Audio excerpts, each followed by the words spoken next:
Саламатсыңар кымбаттуу окуучулар. Кутман күнүңөр менен барыңарга чың ден соолук, жакшы маанай жана ийгиликтүү күн каалайм. Кыргыз тили сабагы. Бүгүн 9 айынын 5 күнгө дүйшөмбү. Сабактын темасы Бишкек, сөз өстүрүү, развитие речи. Сабактын максаты, значит, наша цель сегодня. Биринчи, Бишкек шаары жөнүндө маалымат алабыз жана бир өңчөй мүчөлөр боюнча билимибизди бышыктайбыз. Получим информацию о городе Бишкека и закрепим понятие по однородным подлежащим. Экинчи, байланыштуу кептерибизди, сөз байлыктарыбызды өстүрөбүз. Развиваем развитие речи и словарный запас. Үчүнчү, эл жерибизди сүйүүнү үйрөнөбүз. Учимся любить родину. Эми өтүлгөн тема боюнча кайталоо. Повторение по прошлым темам. Анда өтүлгөн тема бир өңчөй ээлер. Однородные подлежащие. Андан кийин текст Кыргызстанды менен иштегенбиз. Эмесе өтүлгөн тема боюнча кыскача суроолор менен кайрылам. Ойлонгула, эсиңерге туткула. Биринчи, бир өңчөй мүчөлөр деген эмне? Что такое однородные члены предложения? Экинчи, бир өңчөй мүчөлөр канчага бөлүнөт? Насколько делятся однородные члены предложения? Үчүнчү, бир өңчөй деген эмне? Что такое однородные подлежащие? Төртүнчү, текст боюнча балдар. Кыргызстан кандай өлкө? Какая страна Кыргызстан? Бешинчи, Кыргызстандын тоолорунда кандай дарактар өсөт? Какие деревья растут в Кыргызстане? Алтынчы, Кыргызстандын талааларында кандай өсүмдүктөр өсөт? Какие растения растут на полях Кыргызстана? Эми жаңы темага көңүл бургула. Демек, жаңы тема сөз өстүрүү дедик, развитие речи. Тема бул Бишкек экен. Эмесе окуу китепти ачабыз. 19 бет. 25 көнүгү Бишкек деген тема бар. Көңүл бургула. Карагыла балдар, жакшылап окуйбуз. Көңүл бургула. Өзгөчө бир өңчөй ээлерге көңүл бургула балдар. Баштадык.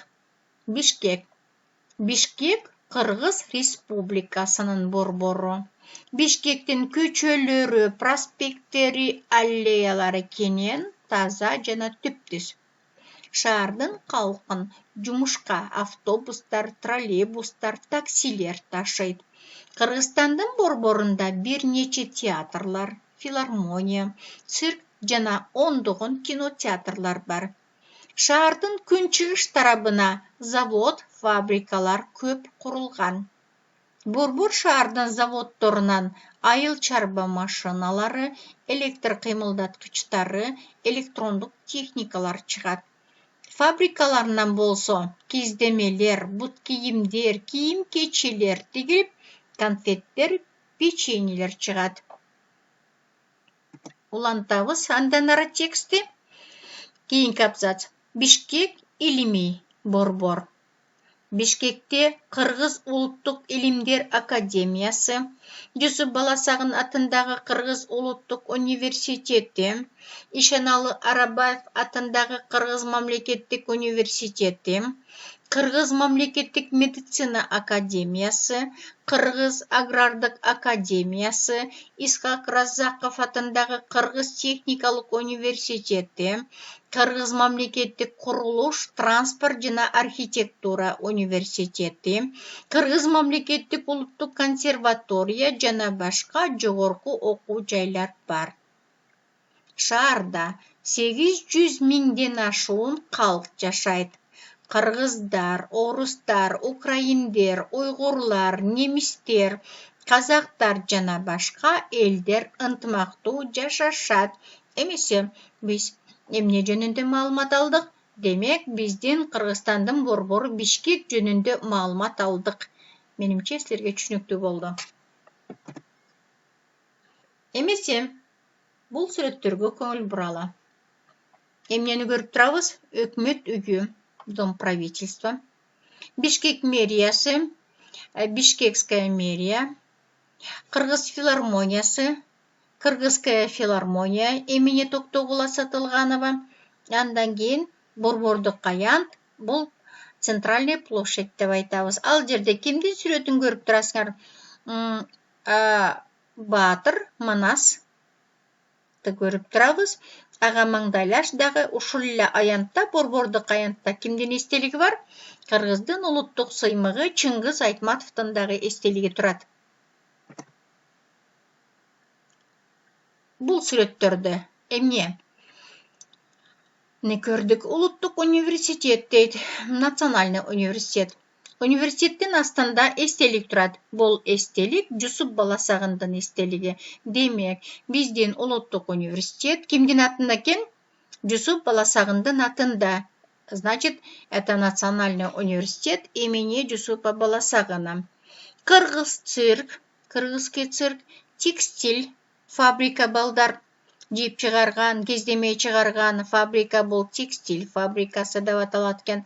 Андан кийин Металлторг сервис деген заводду көрүп турасыңар. Бул завод бизде Бишкекте жаңы ачылган. Это у нас новый завод.